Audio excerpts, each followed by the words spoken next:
All right, hey guys, so welcome back. I am grateful for each and every one of you that ends up watching this video to its entirety. I know that you were not led here by coincidence, because nothing is coincidental. And so without further ado, we'll jump into this topic, and it's titled none other than Back to the Basics. And this meant so much to me because when I heard Back to the Basics, or when it just kind of was downloaded, it was like, I was going through some different challenges I've been praying for, and this was my answer to it. You got to go back to the basics. You have to go back to the basics, return to the very simple way of living. That is your solution. So many of you are being called back to the basics. You got to go back to the basic way of doing things. And what this means is you got to take it all the way back. You have to take it all the way back. And sometimes it's easy to get caught up and get outside of the favor of the Most High and Almighty because we are trying to do things by our own will.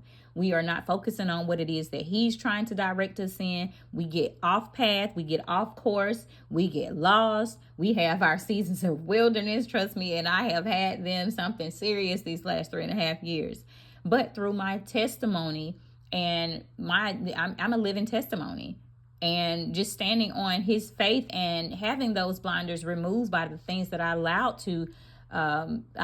to take His place or to consume my time and not focus where He wanted me to focus. Those things were the very things that brought me back around to Him, because I know that this is not by my own might. And so you're being called to take it back to the basics and hit the reset button. Guys, there's nothing wrong with you guys hitting the reset button. I don't know who came up with this ridiculous ideology that you can't start over. I don't care how old you are. If it's not working for you, do not be ashamed of starting over. If He's calling you to start over, I don't care what it is. I don't care if it's that career that you've been in for 50 years. I don't care if it's a home that you've lived in for 30 years. I don't care if it's a project that you've been working on endlessly. If He tells you to start over and start from scratch, do it, because He can redeem the time.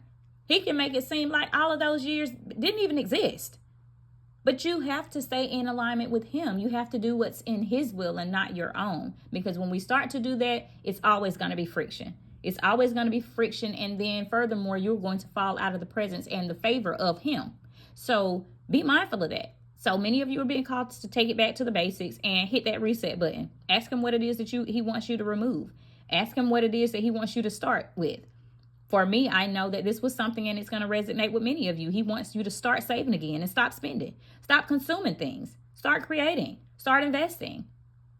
But you have to go back to the basics. Start and just simplistically do things. Don't become consumed by the